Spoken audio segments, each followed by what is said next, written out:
Halo teman-teman, eh, di video ini saya akan menjelaskan tentang PHP ya.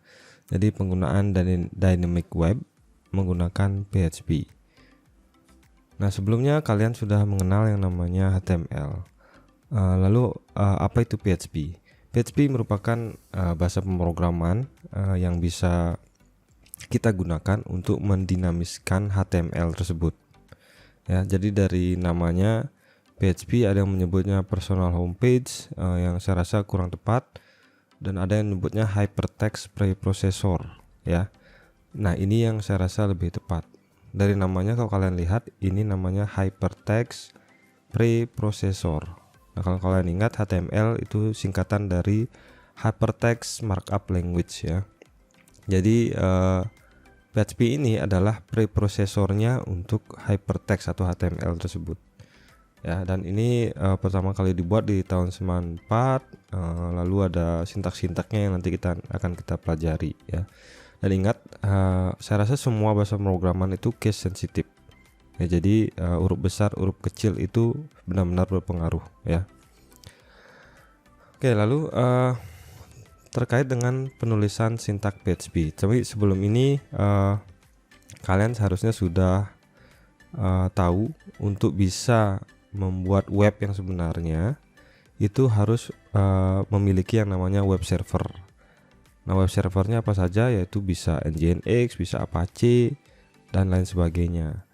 Lalu PHP itu sendiri ya yang akan dikombinasikan dengan web server tersebut.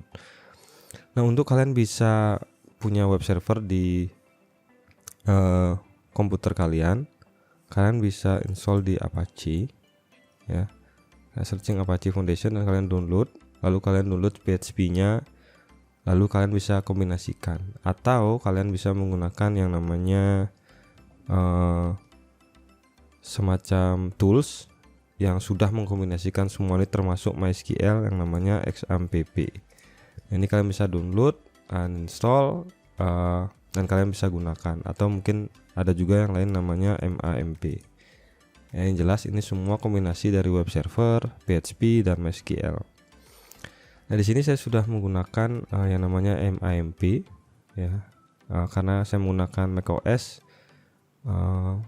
Saya rasa lebih enak menggunakan MAMP, tapi apapun yang digunakan sama saja ya. Nah, yang kalian harus ingat, ketika kalian install kalian harus start semuanya ya. Biasanya dia ada bentuknya, kalau exam itu bentuknya seperti ini. Nah, seperti ini dia bentuknya. Nanti ini Apache-nya harus kalian start, MySQL-nya harus kalian start ya. Apache-nya sudah include dengan PHP biasanya. Oke. Nah, jadi di sini saya start.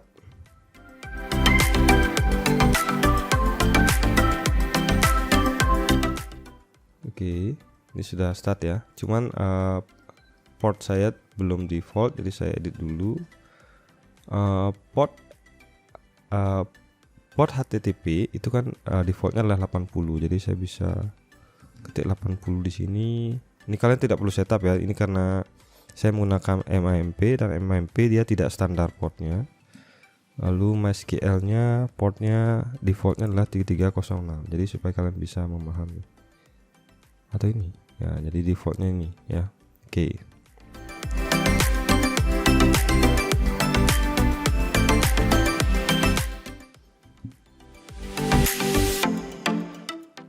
Oke, nah, jadi itu ya default dari port default dari setup untuk web yang dinamis. Nah, setelah itu apa yang bisa kalian lakukan? Nah, kalau kalian lihat di sini ada application mom htdocs. Biasanya di dalam folder MAMP, entah exam atau apapun, dia akan ada namanya folder htdocs. Disinilah dimana root dari website kalian ya, atau web server kalian ya. Nah, kalau kalian install di komputer kalian, untuk memanggilnya biasanya kalau kalian manggil web kan itu menggunakan domain, misalnya uniknas.id ya. Tapi kalau menggunakan web server di komputer kalian itu biasanya adalah namanya localhost. Jadi kalian bisa panggil localhost seperti ini, maka akan muncul tampilan yang file-file web kalian yang ada di folder htdocs. Nah, di sini masih kosong ya htdocs saya. Jadi saya bisa buka dulu htdocs saya. Nah, dia ada di dalam folder dari aplikasi tersebut dimanapun kalian install ya. Dan dia akan bernama htdocs. Nah, di sini kebetulan sudah ada defaultnya index.php. Nah, folder ini akan saya buka ya dari VS Code. Dari VS Code saya open. Oh, ini sudah ada ya. Jadi saya bisa langsung open di sini. Nah, dia apa yang tampil di sini itu harusnya ada di sini ya. Sebentar. Nah, ini dia. Nah, apa yang muncul di sini? Kalau ini saya hapus, saya isikan tes. Ini saya refresh. Nah, ini dia ya. Jadi konsepnya seperti itu. Kalau dulu HTML kita buka file HTML-nya di sini, tapi ini kita sudah menggunakan yang namanya web server. Nah, dari sini baru kita mulai berbicara tentang PHP ya. Nah, bagaimana cara kita menulis sintaks PHP dan kenapa kita harus menggunakan bahasa pemrograman PHP? Nah, sebagai contoh, kalau kalian menggunakan HTML kan bentuknya seperti ini ya. Ini HTML, kita buat PHP gitu aja. Nah, dengan PHP jadi di sini kalian bisa menggabungkan HTML. Jadi HTML ini seperti biasa, misalnya H1 atau saya pakai UL itu ya, UL, LI ya, misalnya di sini adalah data mahasiswa sebagai contoh ya. Misalnya saya pakai OL ya, OL. Jadi misalnya Wayan gitu, Madi gitu. Nah, gitu aja misalnya.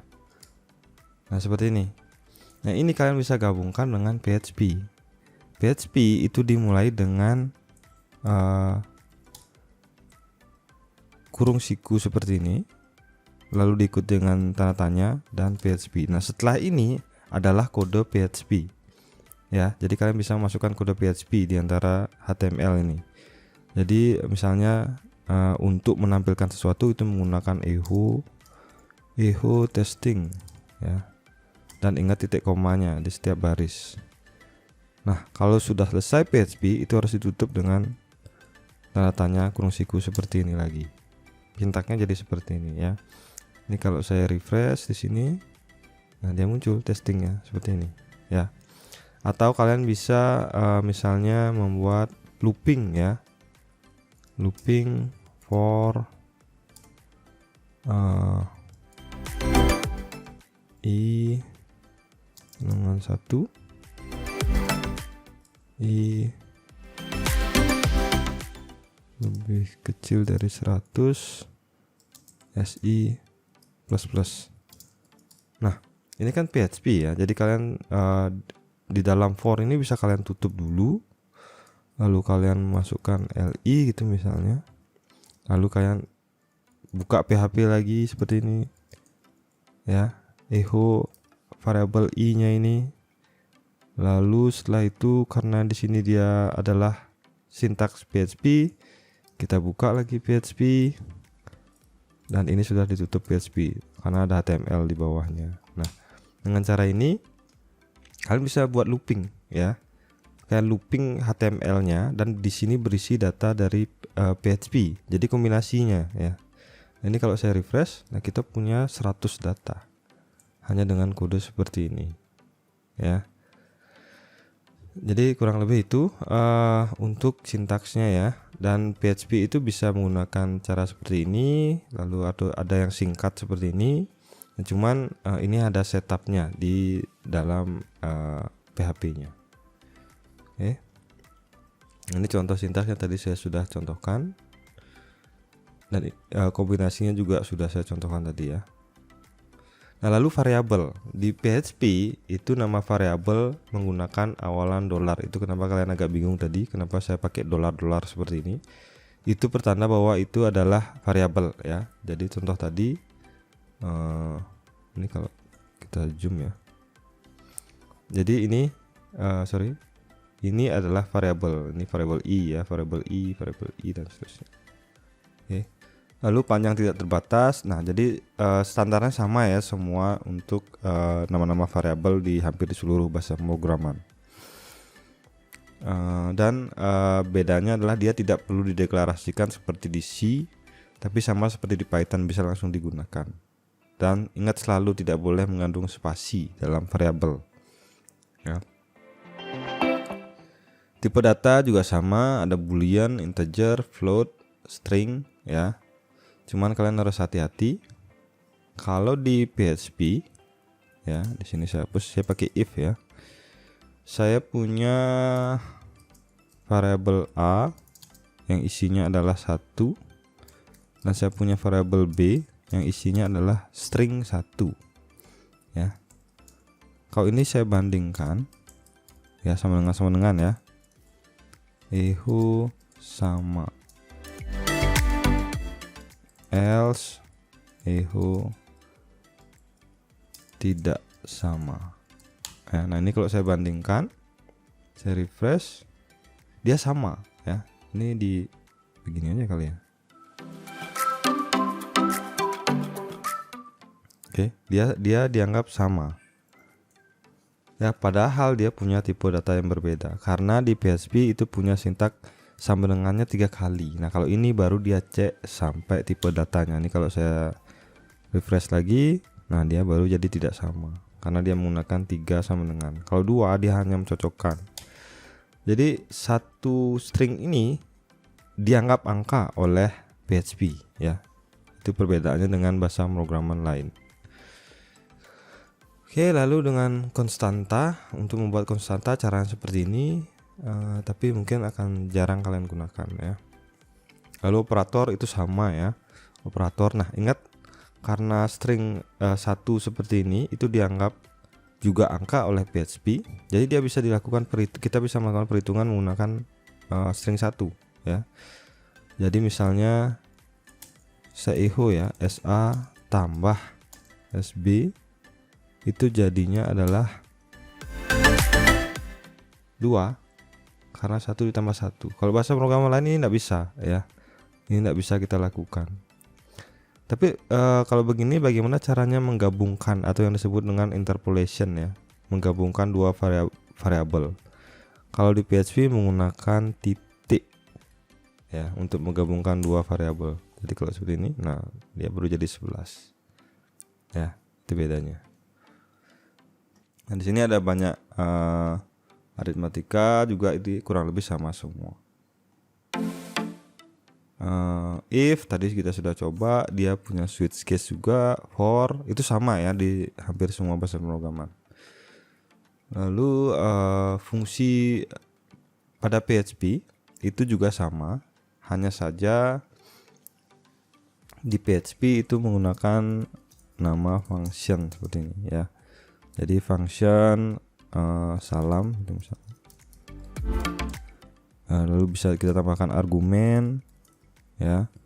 Lalu kita bisa echo selamat datang ya, ingat ya dengan titik itu adalah interpolation. Selamat datang nama itu misalnya. Ini saya panggil salam Huma.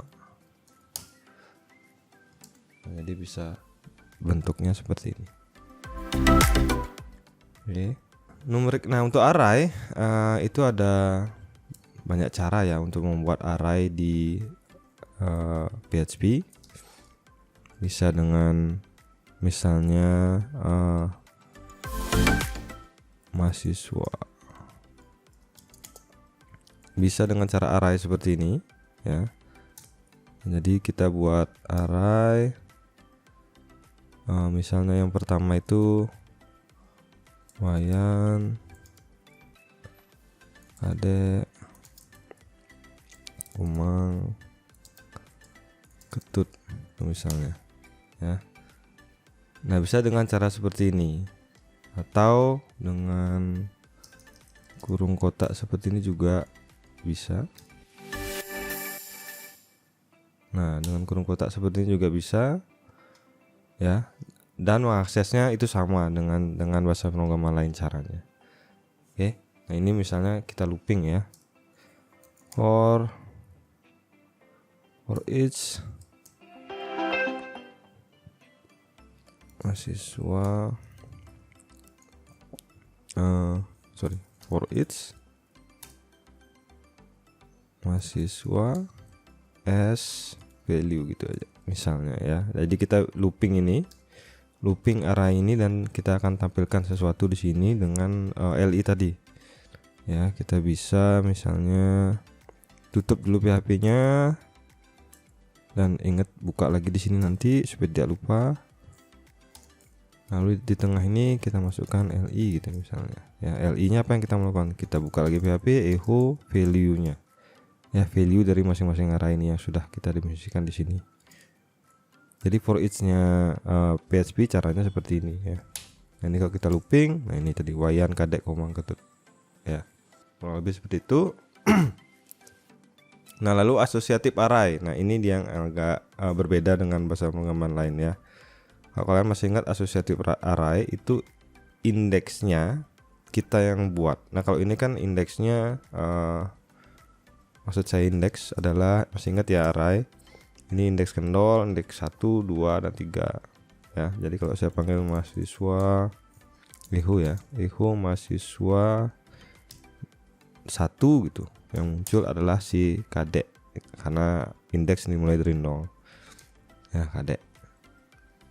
Nah, kalau associative array itu array yang indeksnya yang kita buat sendiri ya. Jadi caranya misalnya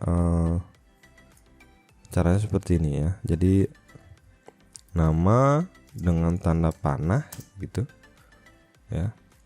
Lalu misalnya di sini umur dengan tanda panah ya, 12 itu, atau integer pakai boleh ya, kurang lebih seperti itu. Jadi kita bisa panggil namanya ya, Wayan, lalu mungkin umurnya ya, kurang lebih seperti itu. Nah, kalau numeric array ya ini dia berlipat-lipat aja. Ini kita cut, kita buat ya yang berikutnya misalnya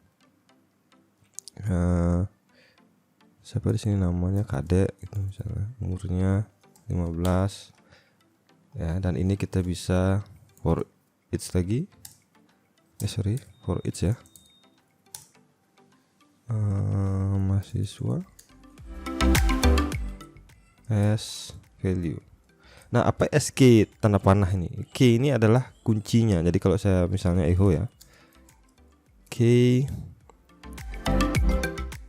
nah ini untuk pemisah saja, as value. Jadi kalian supaya tahu apa maksud dari for each seperti ini. SK sama dengan lebih besar dari value. Key ini akan menjadi indeksnya ya, yang akan di print itu 0 array, karena kita akan melooping numeric associative array itu ya. Di dalamnya itu ada array, jadi value ini isinya array.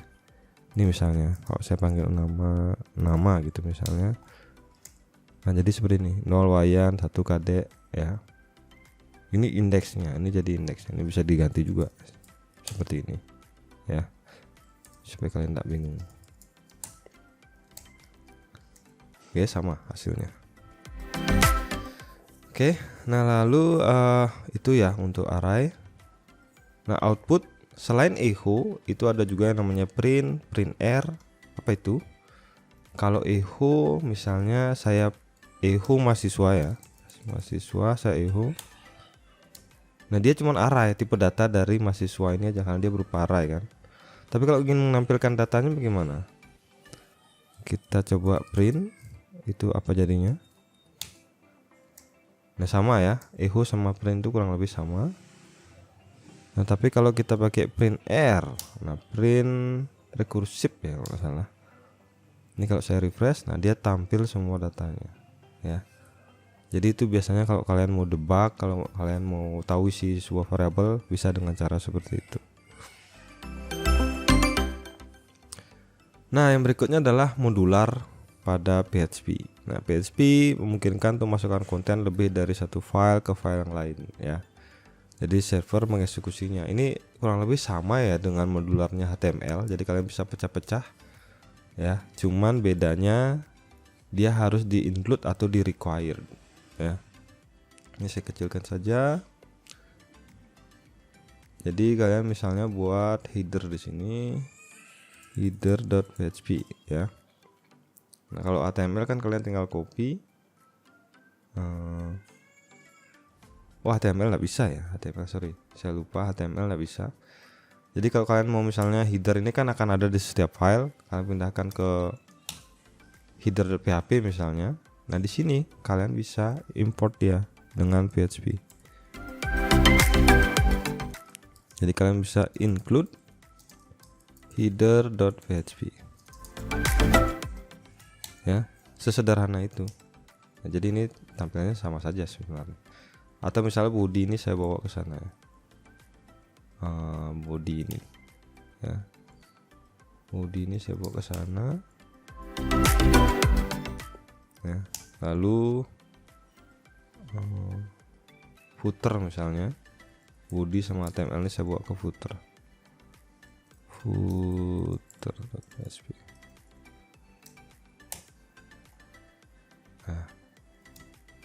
Nah gitu ya, jadi saya pindah ke sana. Lalu di index ini saya hilangkan dulu nih, include nih. Nah dia enggak ada nih datanya ya. Tapi kalau saya include kan dan saya include footernya juga, dia akan ikut di sini. Jadi itu modular ya, bisa seperti itu. Nah tapi di sini dijelaskan ada dua, ada required dan include. Nah saya menggunakan include tadi ya. Nah required itu bedanya adalah kalau include di sini saya ada kesalahan ya. Di sini saya ada kesalahan. Ini sulit ditunjukkan biasanya kalau ini akses database biasanya. Kalau misalnya saya PHP PR, saya ketik gini aja. Ini kan error nih harusnya. Nah, kalau include dia tidak akan terjadi apa-apa ya. Dia akan tetap kodenya jalan semua. Kalau require. Nah kalau require pakai kurung ya. Saya rasa boleh sih pakai. Nah dia tidak masalah karena di sini memang dia cuma error kode seperti ini aja. Tapi kalau dia terjadi kesalahan misalnya filenya tidak ada gitu misalnya ya. Kita coba ya. Kalau ini saya ganti rename.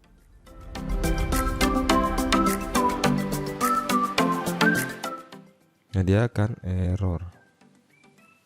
Kalau include bagaimana?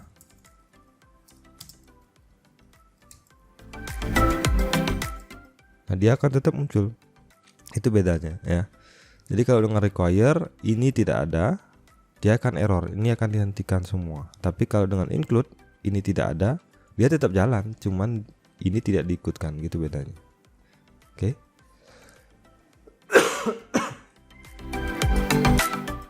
Nah yang terakhir ini adalah tentang HTTP request. Jadi kalau kalian ingat tentang HTTP, saya sudah pernah jelaskan bahwa ada 4 metode dalam HTTP, yaitu get, post, put, dan delete ya.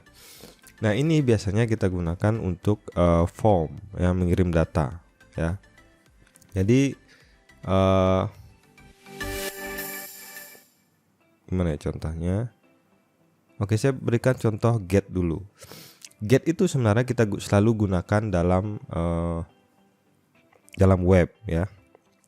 Jadi saya buat dulu 2 file. Ini saya ganti nama dulu.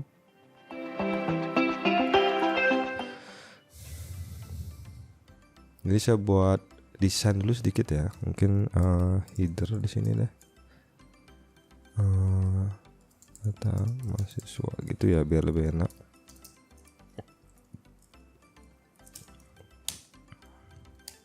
Nah seperti itu. Lalu saya kasih style, misalnya header background color saya kasih green maybe ya gitu. Lalu padding, sorry bukan padding, text align center. Oke. Lalu bodinya ini bersih style karena dari browsernya ya, jadi kadang kita harus desain seperti ini. Jadi kita nolkan dia padding dan margin dari bodinya, baru dia mau full seperti ini. Oke. Mungkin di sini perlu padding ya.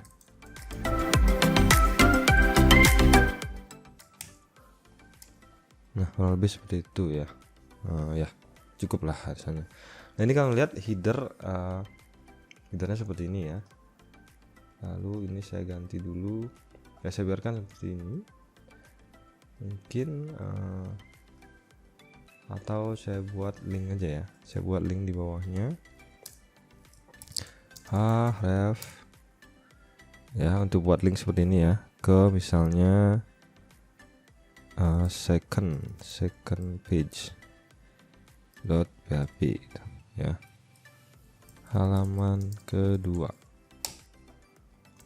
ya gitu ya. Nah halaman keduanya saya belum buat nih, saya buat dulu second PHP. Di sini saya include header ya, lalu saya ini halaman kedua, sorry ini di PHP ya, lalu saya include footer lagi, walaupun footernya tidak siapa ya.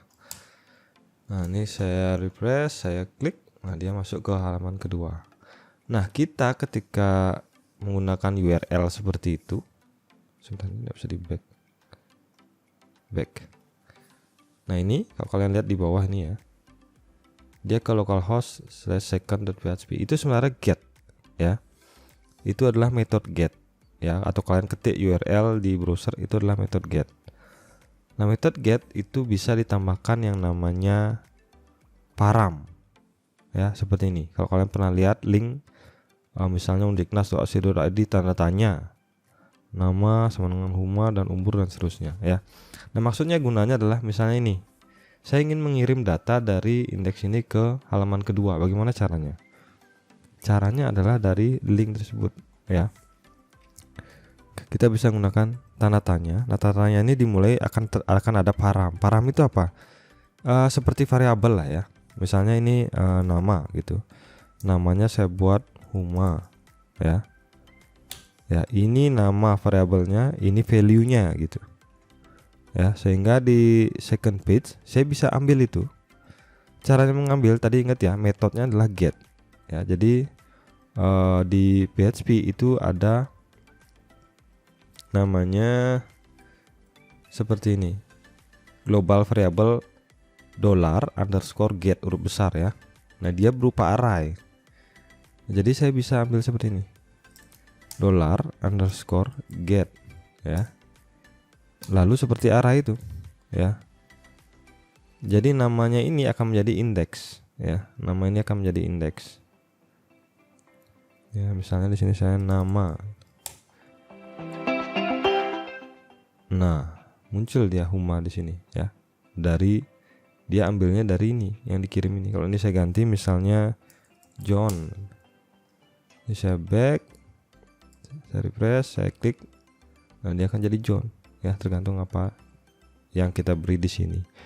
Tapi kenapa dia berupa array seperti ini Pak? Itu karena kita bisa berikan lebih dari satu parameter ya. Caranya adalah dengan n ya, n ini untuk memisahkan ya param 1 ke param 2 nya. Misalnya nama umur gitu, misalnya sama dengan 12 ya. Jadi ini parameter pertama dan ini value-nya, dan umur parameter kedua, dan ini value parameter kedua. Jadi kita bisa ambil juga ya di halaman kedua misalnya ihu ya, saya gabungkan ya. Namanya adalah itu misalnya dengan titik ya, interpolation, lalu dan umurnya as get umur. Ya, saya save, ini saya refresh,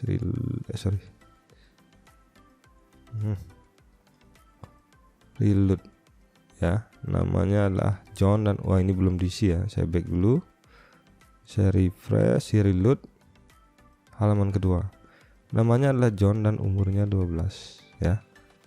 Jadi tergantung apa yang kita berikan di sini ya, itu method get. Oke. Nah, lalu ada yang namanya method post ya.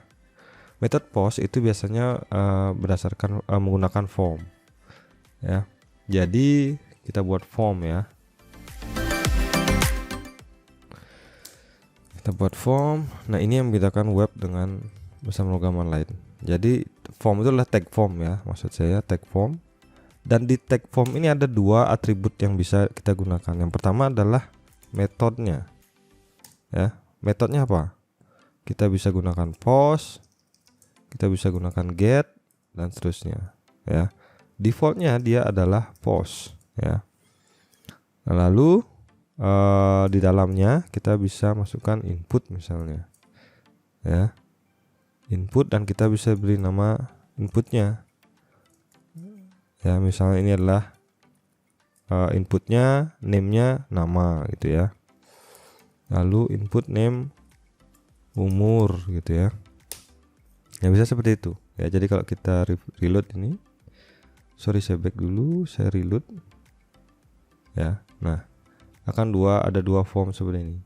Lalu satu saya tambahkan adalah button ya, simpan itu misalnya, atau kirim ya. Nah, jadi bentuknya seperti ini ya. Jadi kalau ini saya ketik, nah ini harus bertipe sorry ya. Lalu kemana kita kirim? Nah, untuk bisa mengirimnya form seperti ini adalah menggunakan action di atribut formnya ya. Action ini bisa kita arahkan ke file PHP yang mana, misalnya ke second PHP tadi ya, second PHP. Jadi kalau ini saya reload, ini saya refresh ya. Lalu ini saya ketik kirim, dia akan ke second page.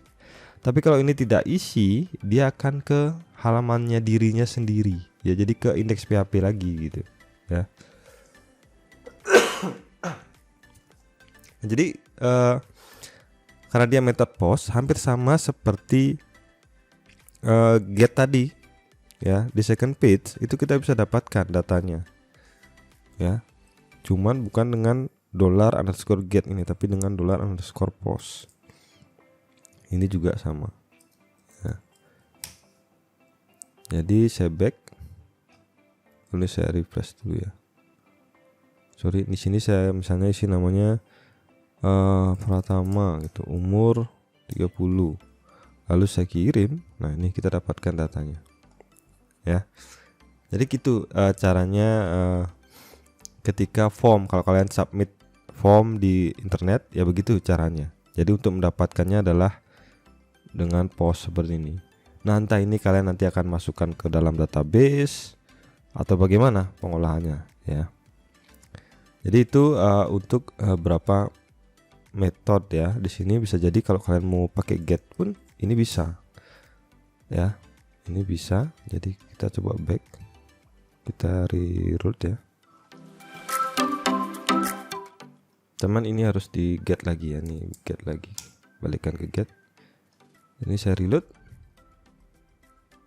Nah, cuman kalau kalian kita masukkan dulu ya, namanya John Power, umur 57, kirim. Nah, kita dapatkan. Tapi kalau kita lihat URL-nya seperti apa. Nah, URL-nya dia akan menjadi get seperti ini kalau kita pakai get ya. Jadi akan muncul seperti ini ya. Itu masalahnya. Nggak apa-apa sih. Nah, ingat ini sini John Power ada spasi akan digantikan dengan plus, karena di sini di URL tidak boleh ada spasi ya. Ya, jadi dia berbentuk seperti itu. Tapi kalau saya balikkan lagi ke post, Ini saya ganti post lagi, ya. Lalu di sini saya refresh. Ya saya refresh saja. Nah saya ulang. Saya pakai Terry 3 kirim. Nah dia nggak kelihatan di sini ya kalau pakai post, ya karena dia ada di data dalam HTTP-nya, ya. Oke, nah satu yang perlu kalian ingat dengan PHP, kalau kalian lihat di sini kode saya adalah di sini ada mungkin saya di sini berikan echo ya, echo form mahasiswa gitu misalnya, ya gitu aja. Jadi akan muncul di sini, back. Nah form mahasiswa seperti ini ya. Nah, di sini saya pakai PHP ya, di sini ada include dan bla bla bla. Kalau kita lihat ya di networknya, kita lihat di network ini saya refresh. Nah ini requestnya ya ke server, dan kita lihat responnya dari server. Nah, kalau kalian perhatikan di sini header data mahasiswa lalu form mahasiswa, ya. Nggak ada itu echo, nggak ada itu kurung buka PHP, itu tidak ada. Lalu include itu tidak ada, tidak muncul, ya. Karena kalian harus ingat PHP itu hanya bekerja di server, dia preprosesornya. Dia akan membentuk HTML baru diberikan ke browser, ya, atau diberikan ke siapapun yang berequestnya. Jadi PHP itu hanya berjalan di server.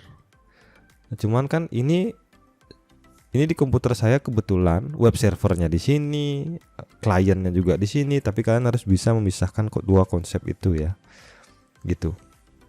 Oke.